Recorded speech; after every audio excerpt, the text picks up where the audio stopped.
இரும்பு தான் ஸ்ட்ராங். இல்ல இல்ல, இந்த இரும்பு தான் ஸ்ட்ராங் இல்ல. இந்த இரும்புல நெருப்பு பட்டுச்சுன்னா இரும்பே உருகி போயிடும். அப்படியா? நெருப்பு காடு அழிச்சிருக்கு, வீடு அழிச்சிருக்கு, ஏன் ஒரு மனுஷனே அழிச்சிருக்கு. அதுக்குன்னு நெருப்பு எல்லாம் ஸ்ட்ராங் கிடையாது. நெருப்பு மேல தண்ணி பட்டா அது நெருப்பே அணைஞ்சு போயிடும். ஓ அப்படியா?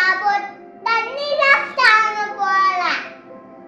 நான் கூட அப்படிதான் நினைச்சேன். தண்ணிலாம் சுனாமியா எத்தனையோ பேர் அழிச்சிருக்கு. அப்ப தண்ணி தான் ஸ்ட்ராங்கா இருக்குமோன்னு நான் நினைச்சேன். ஆனா தண்ணி மேல சூரியன் பட்டா தண்ணியே ஆவியா போயிடுது. அப்படியா? சூரியன் தான் ஸ்ட்ராங்கா? அதுதான் கிடையாது. சூரியன் மேல மேகம் மறைச்சதுன்னா சூரியனால ஒளியே கொடுக்க முடியாது.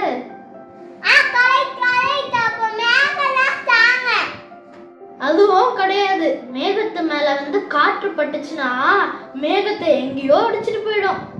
ஓ அப்போ காத்து தானா? அப்படிதான் நானும் நினைச்சேன். ஏன்னா காற்று எத்தனையோ மரங்களை சாச்சிருக்கு, புயலா எத்தனையோ வீடுகள் அழிச்சிருக்கு. ஆனா காற்றால மலையை மட்டும் அசைக்கவே முடியாது. ஏன்னா மலை தான் அவ்வளவு ஸ்ட்ராங்கா கிரிப்பா நிக்கும். அதுவும் கிடையாது. மனுஷங்க மலையே அழிச்சிருக்காங்க. மலையில இருக்க மரங்கள் எல்லாம் அழிச்சிருக்காங்க. அவங்க நினைச்சா அந்த மலையே தரமட்டமா ஆக்கிடுவாங்க. ஓ அப்படியா? மனுஷங்கலாம் ஸ்ட்ராங். ஆமா ஜெரு, மனுஷன் நினைச்சா என்ன வேணா பண்ணலாம். நினைச்சா ஒரு வீடு கட்டலாம், ஒரு கார் வாங்கலாம், ஒரு பைக் வாங்கலாம். ஆனா மனுஷனுக்கு மட்டும் மரணம் வந்துச்சுன்னா அவனால எதுவும் பண்ண முடியாது. அதோட அவன் வாழ்க்கையே முடிஞ்சிச்சு. ஓ அப்போ மரங்கள்லாம் ஸ்ட்ராங்கா? ஆமா ஜெரு, மரணம் தான் ஸ்ட்ராங்னு எல்லாரும் நினைச்சாங்க. சின்னவங்கல இருந்து பெரியவங்க வரைக்கும் மரணத்தை கண்டாலே பயப்படுவாங்க. ஏன்னா மரணம் மட்டும் வந்துச்சுன்னா அதோட அவங்க வாழ்க்கையே முடிஞ்சது. இப்படிதான் ஒருத்தருக்கும் மரணம் வந்துச்சு. அப்ப எல்லாரும் நினைச்சாங்க இதோட உங்க வாழ்க்கையே முடிஞ்சிச்சுன்னு நினைச்சு அவரை கல்லறையில கொண்டு போய் அடக்கம் பண்ணாங்க. ஆனா அவரு 3ஆம் நாளே உயிரோட எழுந்துட்டாரு. அவர் தான் நம்ம ஆண்டவராகிய இயேசு கிறிஸ்து.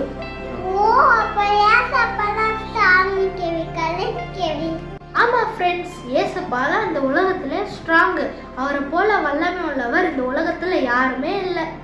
அவர் தான் மரணத்தையே ஜெயித்தாரு. வேதத்திலேயும் நம்ம படிக்கிறோம், வானம் எனது சிங்காசனம், பூமி எனது பாதபடின்னு படிக்கிறோம் ஃப்ரெண்ட்ஸ். அவர் வல்லமை உள்ளவர்னு படிக்கிறோம் ஃப்ரெண்ட்ஸ். அவர் போல இந்த உலகத்துல ஒருவரும் இல்லை. ஸோ இந்த உலகத்துல யார் வல்லமை உள்ளவர்னு பார்த்தா அது ஆண்டவராகிய இயேசு கிறிஸ்து மட்டும்தான் ஃப்ரெண்ட்ஸ். ஓகேவா ஃப்ரெண்ட்ஸ்? நெக்ஸ்ட் வீடியோல சந்திக்கலாம். இந்த வீடியோ உங்களுக்கு பிடிச்சிருந்தா உங்க ஃப்ரெண்ட்ஸுக்கு எல்லாருக்கும் ஷேர் பண்ணுங்க. பாய். தேவரீர் நீர் சகலமும் செய்ய வல்லவர்.